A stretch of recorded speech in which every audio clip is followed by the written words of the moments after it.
함께 묵상기도 하심으로 수요 예배를 하나님께 드리겠습니다.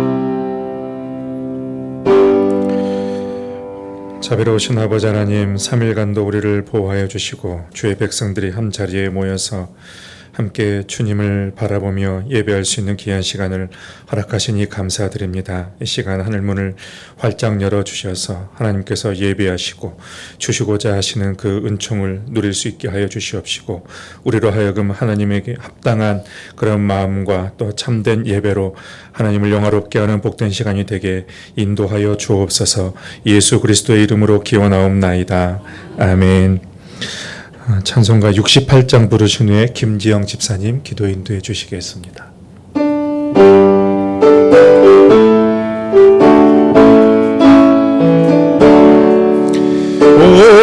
하나님 우리의 창조주신 내 주님께 귀한 것 드립니다. 내 주께 엎드려 경배드리며 내 주의 이름 높이 찬양하네. 오 하나님 우리의 대주제시여, 큰 풍랑일 때도 도우셨네. 죽음에서 우리를 구하셨으니 내 주의 이름 높이 찬양하네. 주 하나님 이름을 함께 높이며 내 주제께 영광을 올리오니, 그 능력이 우리를 지켜주시니 주 하나님을 높이 찬양하네.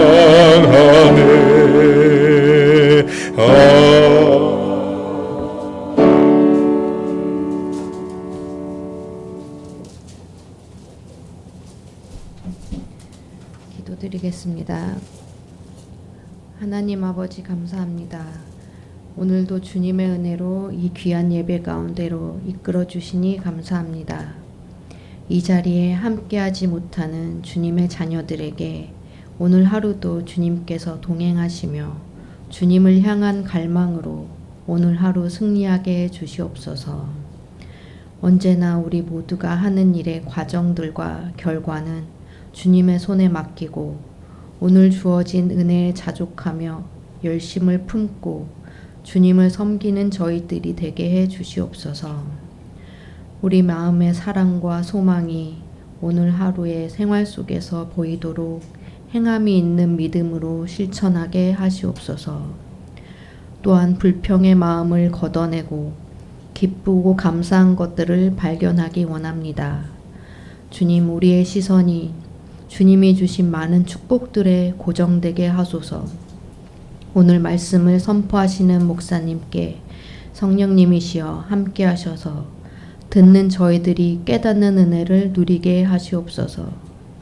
이번 한 주도 붙들어 주시는 주님을 의지하며 우리 주 예수 그리스도의 이름으로 기도합니다. 아멘.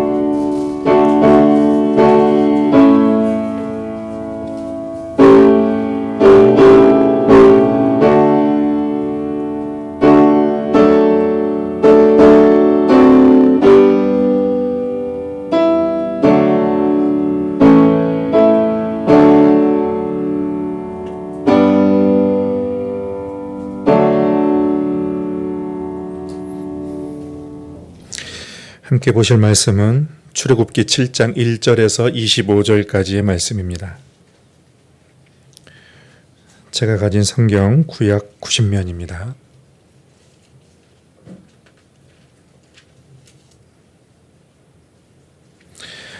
우리 1절에서 25절까지의 말씀 교독하시겠습니다. 여호와께서 모세에게 이르시되 볼지어다 내가 너를 바로에게 신같이 되게 하였은즉 내 형 아론은 내 대언자가 되리니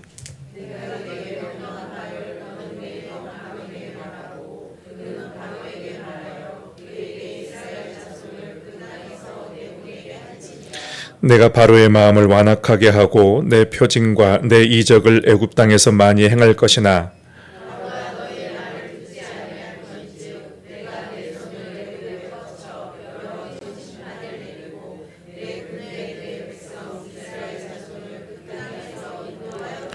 내가 내 손을 애굽 위에 펴서 이스라엘 자손을 그 땅에서 인도하여 낼 때에야 애굽 사람이 나를 여호와인 줄 알리라 하시매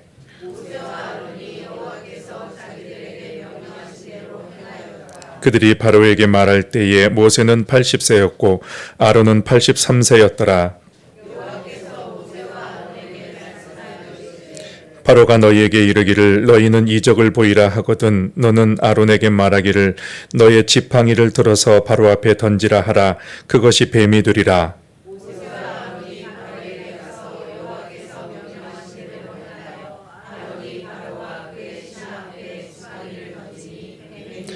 바로도 현인들과 마술사들을 부르매 그 애굽 요술사들도 그들의 요술로 그와 같이 행하되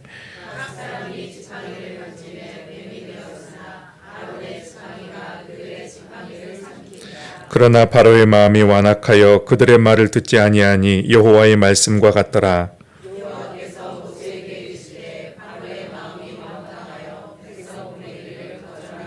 아침에 너는 바로에게로 가라. 보라 그가 물 있는 곳으로 나오리니 너는 나일 강가에 서서 그를 맞으며 그 뱀 되었던 지팡이를 손에 잡고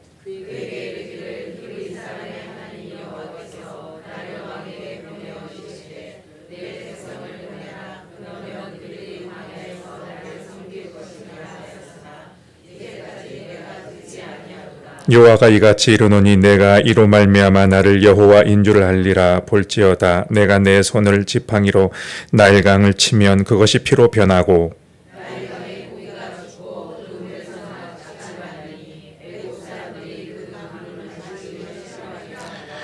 여호와께서 또 모세에게 이르시되 아론에게 명령하기를 내 지팡이를 잡고 내 팔을 애굽의 물들과 강들과 운하와 못과 모든 호수 위에 내밀라 하라. 그것들이 피가 되리니 애굽 온 땅과 나무 그릇과 돌그릇 안에 모두 피가 있으리라.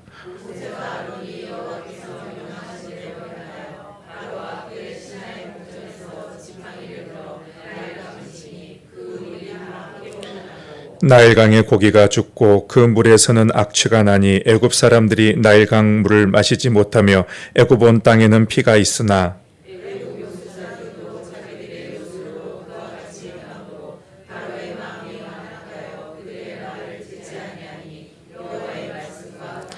바로가 돌이켜 궁으로 들어가고 그 일에 관심을 가지지도 아니하였고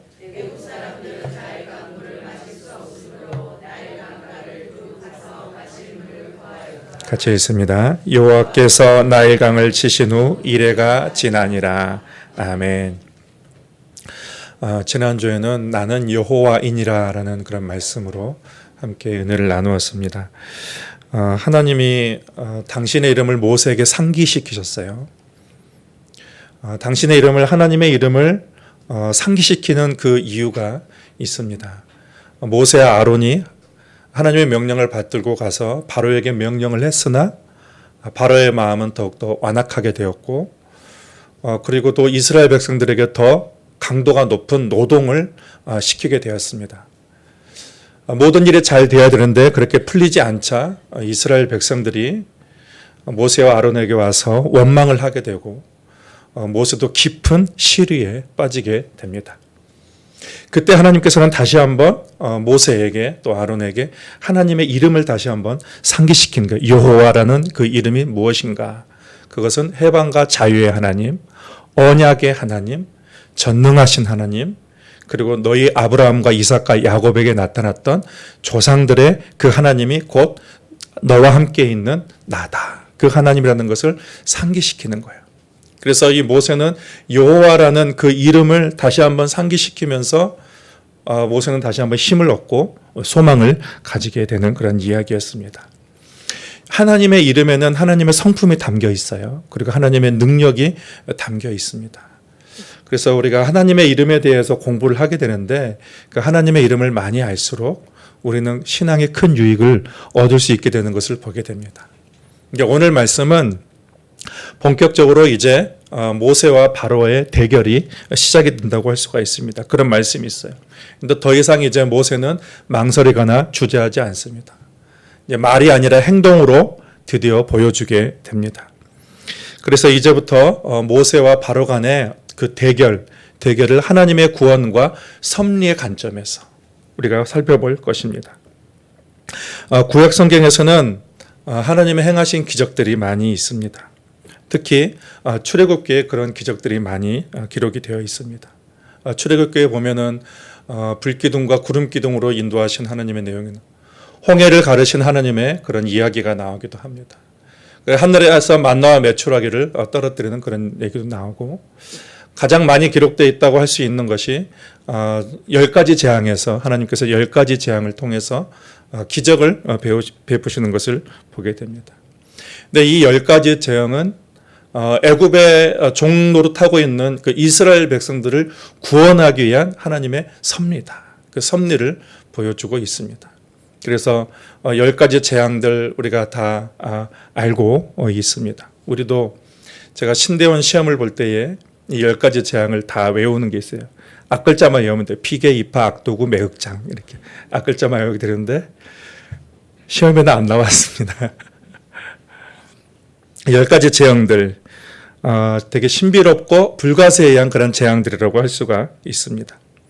근데 18세기에 과학이 진보할 그런 시기에 사람들은 기적에 대해서 전통적인 해석을 좀 거부하려는 그런 시도가 있었습니다. 이런 기적들은 우리의 삶 가운데 증명이 되지 않기 때문에 성경에서 이러한 기적을 제해보자. 그리고 성경의 주옥 같은 지혜의 말씀과 교훈들만 다시 성경을 재편집하자라는 그러한 시도가 있었습니다. 이 기적이 증명이 되지 않는 것이죠. 그런데 오늘날 과학 시대에 와가지고 오히려 과학자들은 이러한 증명되지 않는 이 땅에는 과학으로 설명할 수 없는 이야기들이 더 많이 있다라는 것입니다. 그리고 그런 과학 우리가 이해하지 않는 부분들이 오히려 신앙적인 요소가 된다라고 그렇게 이야기를 합니다.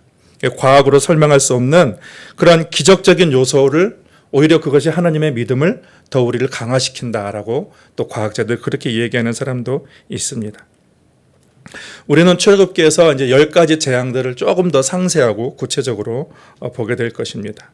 그래서 당분간은 하나님의 기적 이야기에 좀 집중을 하려고 합니다. 기적이라는 것은 신앙에서 빼놓을 수 없는 아주 중요한 요소입니다. 우리의 신앙에서 기적을 뺀다면 그건 기적이라고 할 수가 없어요. 그러니까 성경에서 다 하나님이 베푸신 그런 기적 이야기인데 그 기적을 제거한다면 유교와 같은 그런 도덕률에 불과한다고 할 수가 있습니다. 그래서 우리는 하나님의 기적을 하나님의 구원과 섭리의 관점에서 볼 줄 알아야 되는 거예요. 그러니까 하나님이 바로의 권세를 꺾고 여러 가지 기적을 행하시는 그런 이야기들은 당신의 백성들을 구원하기 위한 하나님의 섭리다. 우리가 그것을 그렇게 이해하려고 합니다. 이제 오늘부터 10가지 재앙을 시작하는데 먼저 우리는 서론적인 부분과 첫 번째 재앙에 대해서 말씀을 나누고자 합니다. 먼저는 주권자 하나님에 대한 이야기예요. 주권자 하나님. 애굽 왕 바로는 태양의 아들이에요. 태양의 아들로 신격화되어 있습니다. 근데 하나님께서는 모세를 통해서 이 바로가 다스리는 애굽의 땅을 흔드는 거예요. 그리고 그 애굽 땅을 흔드는 방법은 자연재해의 그런 요소, 그런 것들을 동원하고 계십니다.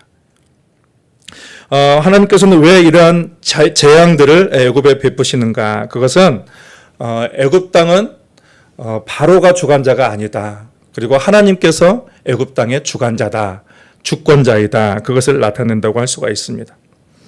그렇게 에스겔 선지자는 이러한 재앙에 대해서 하나님의 심판이다라고 에스겔 선지자는 그렇게 표현을 했습니다. 에스겔 20장 8절 말씀을 제가 읽어드리겠습니다.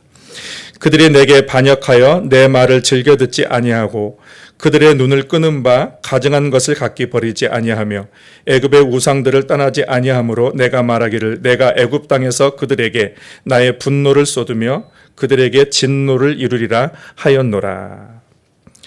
그러니까 하나님의 주권과 능력이 바로가 다스리는 애굽 땅에 임했다라는 것입니다. 애굽 땅에서 주권은 누가 가지고 있는가? 바로가 주권을 가지고 있는 것이 아니라 여호와 하나님이 애굽 땅의 주권을 가지고 있다라는 것들을 표현해 주고 있다라고 할 수가 있습니다.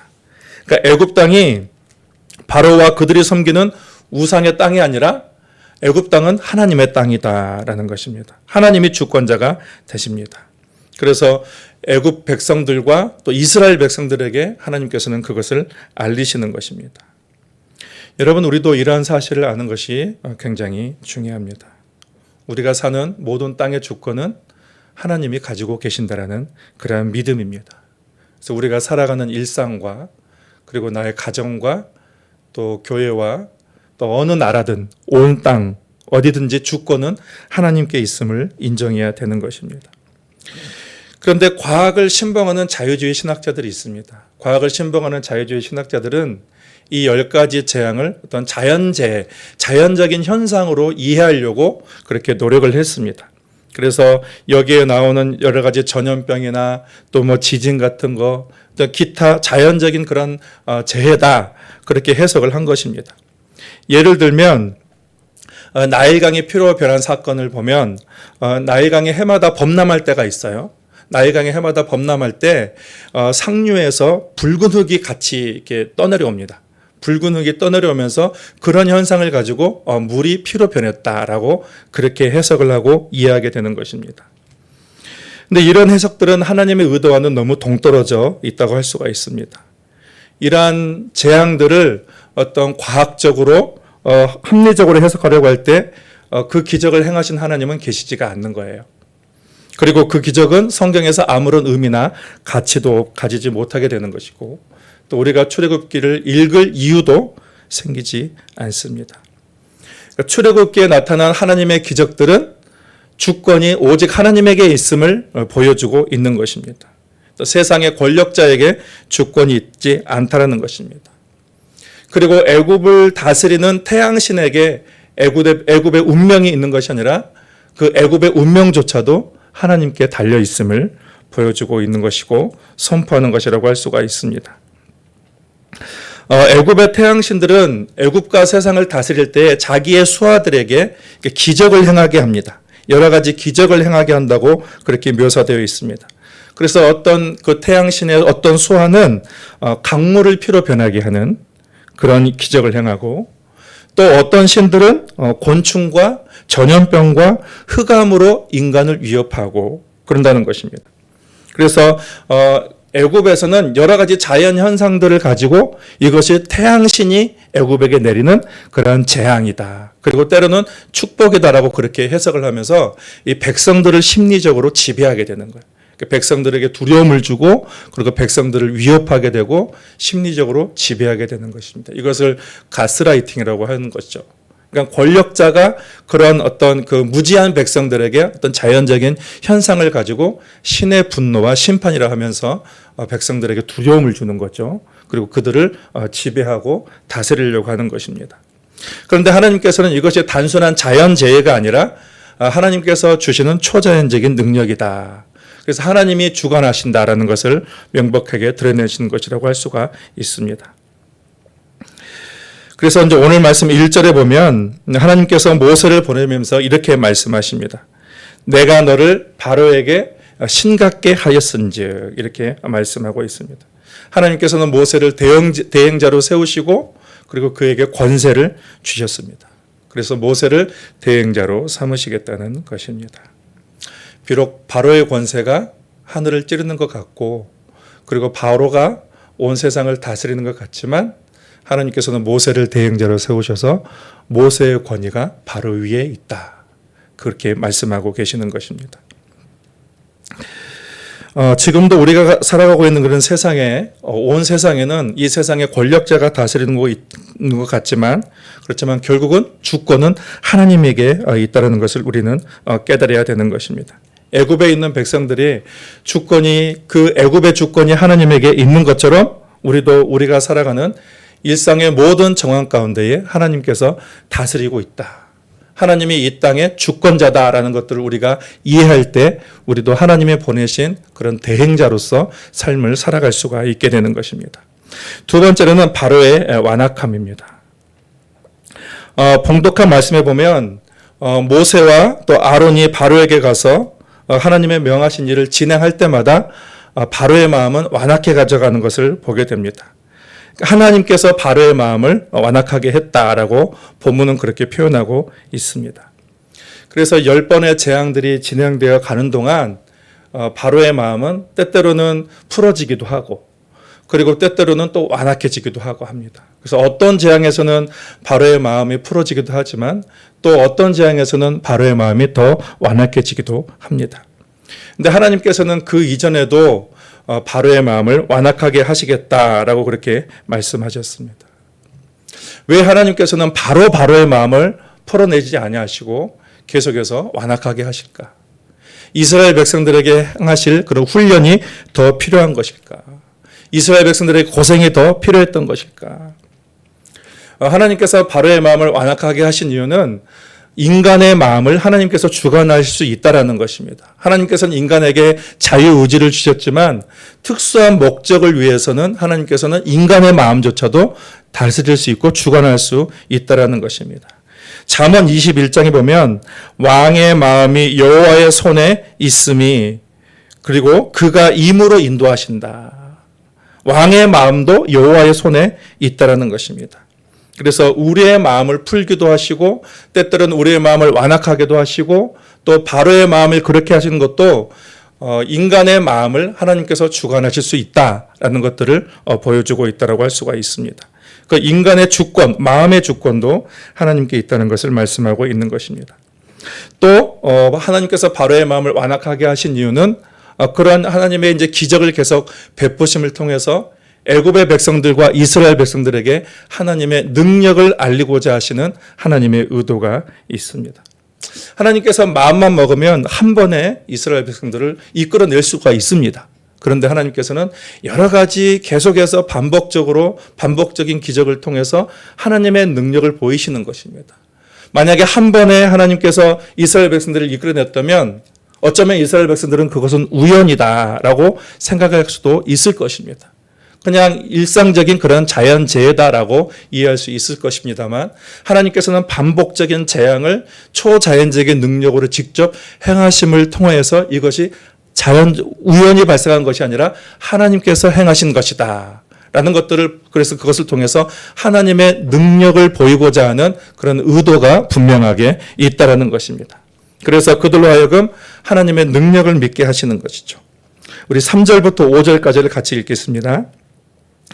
내가 바로의 마음을 완악하게 하고 내 표징과 내 이적을 애굽 땅에서 많이 행할 것이나 바로가 너희의 말을 듣지 아니할 터인즉 내가 내 손을 애굽에 뻗쳐 여러 큰 심판을 내리고 내 군대 내 백성 이스라엘 자손을 그 땅에서 인도하여 낼지라 내가 내 손을 애굽 위에 펴서 이스라엘 자손을 그 땅에서 인도하여 낼 때에야 애굽 사람이 나를 여호와인 줄 알리라 하시매.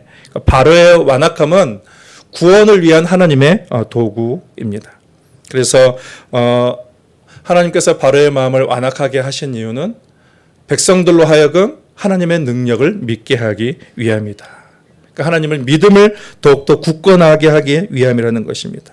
그러니까 하나님께서는 세상의 권력을 강하게도 할 수 있는 분이시고 약하게도 할 수 있는 분이시고 모든 일들은 하나님의 주권에 의해서 하나님의 섭리에 의해서 진행되는 것을 보여주고 있다라고 할 수가 있습니다. 여러분 우리도 마찬가지죠. 우리가 어떤 일들이 빠르게 진행되지 아니하고 또 우리의 기도가 응답되지 않을 때 또 내가 이해되지 못하는 일들이 있을 때도 우리가 붙잡아야 될 것은 주권은 하나님에게 있다라는 것들을 우리는 반드시 붙잡을 필요가 있습니다. 하나님의 모든 것을 주관하시고 결국 하나님께서는 구원하신다. 구원하시는 그런 섭리의 과정 가운데 있다라는 것들을 우리가 인정하고 하나님을 신뢰할 필요가 있습니다. 그리고 이제 지팡이가 뱀이 된 이야기, 그런 이야기입니다. 하나님의 명령을 받은 모세와 아론은 용기를 내어서 바로 앞에 나아가게 됩니다. 여기서 우리가 주목해야 될 것은 이들이 이제 손에 지팡이를 가지고 가게 되는 것입니다. 이 지팡이는 하나님의 능력을 상징한다고 할 수가 있습니다. 그래서 이제 이 지팡이를 통해서 홍해도 가르고 그리고 그 지팡이를 반석으로 치기도 하고 지팡이를 통해서 하나님의 능력이 나타나기도 하게 됩니다. 그다음 나중에 이제 아론의 지팡이에서는 싹이 나고 그리고 그 싹난 지팡이는 나중에 언약궤 안에 보관을 하게 되는 것을 우리가 나중에 살펴볼 것입니다. 그런데 애굽의 요술사들도 마술사들도 지팡이를 가지고 있었습니다. 그들은 그들의 지팡이를 가지고 여러 가지 마술을 행했어요. 요술을 행했습니다. 그래서 이것도 애굽의 종교와 그리고 그들의 힘을 상징하는 거예요. 그 마술사들의 그 힘을 상징하게 되는 것입니다. 그래서 모세 같은 지팡이와 그리고 마술사들의 지팡이가 대결을 하게 되는데 이 지팡이의 대결은 결국 하나님의 대결과 그리고 우상들의 대결이 되는 것입니다. 여호와의 능력과 애굽 신들의 대결로 나타나게 되는 것이죠. 10절부터 12절까지 다시 한번 읽겠습니다. 모세와 아론이 바로에게 가서 여호와께서 명령하신 대로 행하여 아론이 바로와 그의 신하 앞에 지팡이를 던지니 뱀이 된지라. 바로도 현인들과 마술사들을 부르매 그 애굽 요술사들도 그들의 요술로 그와 같이 행하되 각 사람이 지팡이를 던짐에 뱀이 되었으나 아론의 지팡이가 그들의 지팡이를 삼키니라. 하나님께서 뱀을 던져서 지팡이가 되게 한 이유가 뭘까요? 하나님이 보내셨다는 것을 이제 보여주는 것이죠. 그런데 애굽의 요술사들도 지팡이를 뱀이 되게 했습니다. 근데 아론의 지팡이가 근데 요술사들의 지팡이를 삼켜버렸다는 것입니다. 결국 하나님의 능력이 그들의 능력을 압도했다. 애굽의 신들의 능력을 압도했다는 것을 보여주게 됩니다. 이것은 하나의 복선을 보여주고 있습니다. 상징을 하는데 앞으로 이제 여호와께서 능력으로 애굽을 심판하시고 그리고 애굽의 신들을 무너뜨리시고 이스라엘 백성들을 구원하실 것이라는 그런 하나의 복선을 보여주고 있습니다. 하나님의 능력을 이제 보여주고 있는 것입니다. 그러니까 하나님의 능력은 그 누구가 비교할 수 없다. 그러니까 하나님은 그 능력으로 백성들을 구원하시고 그리고 회방자들을 심판하신다. 그것을 이제 보여주고 있습니다. 마지막으로 이제 첫 번째 이적이 나타나게 되는데 나일 강물이 피가 되는 그러한 이제 재앙입니다. 이제 하나님께서 애굽 땅에 10가지 재앙을 내리기 시작합니다. 그래서 이제 10가지 재앙을 내리면서 우리가 볼 수 있는 것은 하나님의 능력과 주권이 점점 부각되어 나타나게 되는 것이죠. 만약에 이러한 재앙이 없었다면 애굽 사람들이 하나님을 이해하지 못했을 것입니다. 알지 못했을 것입니다. 그리고 이스라엘 백성들도 하나님의 위대하심을 몰랐을 것입니다. 무엇보다도 바로도 이스라엘 백성들을 보내지 않았을 것입니다. 애굽이 섬기는 신들 중에 그 우두머리가 태양신이었습니다. 그러니까 이 태양신은 수많은 우상들과 자연현상을 통해서 천지를 다스리고 인간의 생사복을 주관한다 그렇게 믿었습니다. 많은 곤충들을 보내고 동물들을 보내고 질병과 천재지변을 통해서 인간에게 벌을 주기도 하고 복을 준다라고 그렇게 애굽의 백성들은 믿었습니다. 그래서 하나님께서는 먼저 이러한 초자연적인 능력을 통해서 하나님의 능력을 보여주시는 것이죠. 하나님의 존재의 위대함을 보여주시는 것인데 그 첫 번째가 나일강 물이 피가 되게 하는 것입니다. 17절부터 18절까지 제가 읽어드리겠습니다. 여호와가 이같이 이르노니 내가 이로 말미암아 나를 여호와인 줄 알리라. 볼지어다 내가 내 손에 지팡이로 나일강을 치면 그것이 피로 변하고 나일강의 고기가 죽고 그 물에서는 악취가 나리니 애굽 사람들이 그 강물 마시기를 싫어하리라 하라. 애굽의 그 나일강 물이 피가 되게 한 것은 애굽의 신에 대한 하나님의 심판입니다. 나일강은 애굽 사람들에게 성스러운 강으로 인정되고 있습니다. 그러니까 태양신이 애굽에게 내린 신의 은총이다. 은총의 선물이다라는 것입니다. 그래서 그들에게는 비가 오지 않아도 나일강에 흐르는 그 물로 인하여서 항상 풍요로운 그러한 국가를 형성해 나갈 수가 있었던 것입니다. 그들에게 있어서 그 강 자체가 신이 되는 것이에요. 그래서 신이 주는 생명의 근원과도 같은 것이 그들의 나일강이에요. 모든 생물이 그 강물을 통해서 생물을 지탱하게 되고, 그리고 1년에 한 번씩 범람하게 되는데 상류에서 옥토가 하류까지 흘러내려와서 거기서 농사를 짓고 또 목축을 함을 통해서 그들은 풍요한 나라, 풍요한 땅을 얻을 수가 있게 되는 거예요. 신의 은총입니다. 그래서 고대 애굽인들은 이 나일강 자체가 신을 얘기하는 것이고 신의 은총을 얘기하기 때문에 이 나일강에다가 제물을 바쳤는데 살아있는 제물을 이 나일강에 바치게 되는 거예요. 그래서 살아있는 동물을 바치기도 하고, 그리고 때때로는 살아있는 아기를 바치기도 하고, 그래서 그런 것을 바칠 때에 갈대 상자를 만들어서 거기에 그냥 띄어보내는 그러한 것도 했습니다. 그래서 하나님께서는 이스라엘, 애굽 백성들이 신봉하고 있는 그 나일강을 물로 피로 만들면서 그 나일강을 심판을 하시는 거예요. 애굽 신에 대한 심판의 의미가 있습니다. 그러니까 하나님께서 모세를 통해서 바로에게 경고하셨습니다. 나일강의 고기가 죽고 그 물에서 악취가 나고, 그리고 사람들은 그 물 마시기를 싫어할 것이다. 그렇게 경고를 했습니다. 그래서 실제로 모세가 그 지팡이를 펴자, 그 나일강을 치자, 실제로 그 나일강 물이 피로 변하게 되면서, 그리고 물고기들이 다 죽고 악취가 나게 되고, 그리고 애굽의 백성들은 나일강 물 마시기를 싫어하는 그런 현상이 나타났습니다. 그런데 바로는 호락호락하게 물러나지 않았습니다. 애굽의 마술사들도 그들이 요술을 행하는데, 그들이 물로 피를 만들게 하는 그런 요술을 행한 것입니다. 그러니까 하나님의 능력이나 애굽 신의 능력이나 별 차이가 없다라고 그렇게 바로가 생각하게 된 것입니다. 여러분, 요술사들이 정말 물을 피가 되게 했을까요?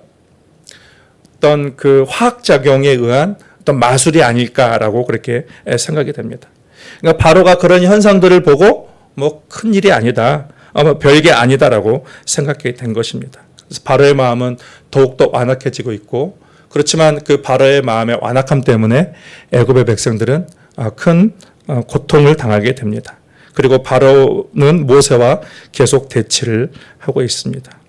애굽 사람들은 나일강 물을 마실 수가 없어서 나일 강가를 두루 파서 거기서 마실 물을 구했다라고 했고, 그리고 오늘 마지막 25절에 보면 여호와께서 나일강을 치신 후 이레가 지냈다라고 했습니다.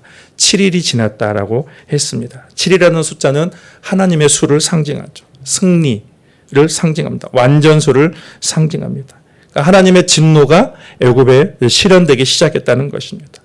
애굽 신을 무너뜨리는 하나님의 승리라고 말씀할 수가 있습니다. 모세와 바로는 긴장 관계를 계속해 나갑니다. 그래서 우리는 이제 출애굽기를 계속 이제 전진해 나갈수록 하나님의 구원과 그 섭리를 구체적으로 분명하게 보게 될 것입니다. 오늘 본문에서 보여주는 것은 하나님이 온 땅의 주권자다라는 것입니다. 세상의 권력자가, 힘 있는 자가 세상을 주관하는 것이 아니라 하나님이 세상을 주관하신다. 그리고 하나님은 이 세상의 모든 신보다도 뛰어나신 하나님이시다라는 것입니다. 모든 신이라 불리는 자를 심판하시는 하나님이에요. 기적을 행하시면서까지 구원을 이루시는 분이십니다. 여러분, 하나님이 내 삶의 주관자이십니다. 가정과 교회와 열방의 주권자이심을 선포하며 오늘 하나님의 대행자로 살아가는 우리 모두가 될 수 있기를 바랍니다. 하나님 아버지, 오늘 이제 첫 번째 재앙을 시작하는 것을 통해서 하나님께서 이 땅의 주권자이심을 우리가 보게 됩니다. 그 주권자이신 그 하나님께서 하나님의 뜻을 해방하는 모든 것을 심판하시고, 심지어는 모든 또 다른 신까지도 심판하시고, 주님께서 결국 하나님의 구원과 섭리를 이뤄간다는 그 말씀을 우리가 다시 한번 상고하게 됩니다. 하나님의 선한 뜻은 반드시 이루어진다는 것을 우리로 기억하게 하여 인도하여 주셔서 우리가 어떤 상황에 처해 있던 간에 하나님의 주권을 선포하며 주님의 구원과 승리를 맛보아 하는 우리의 성도들의 삶이 되도록 주께서 인도하여 주시옵소서. 예수님의 이름으로 기도하옵나이다. 아멘. 찬송가 331장 부르시겠습니다.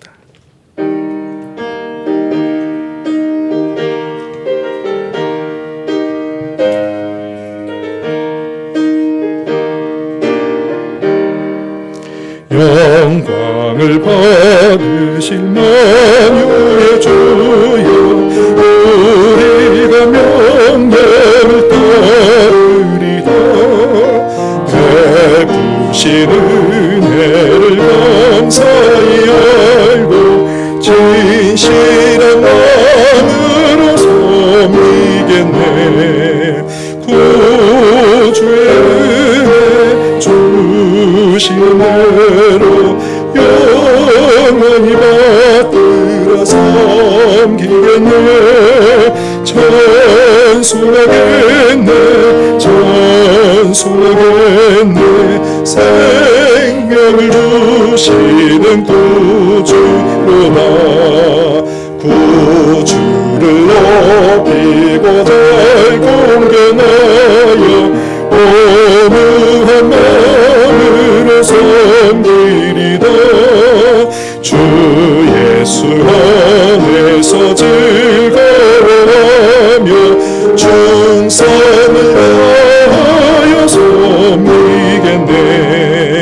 구주의 은혜 주시는 대로 영원히 받들어 섬기겠네.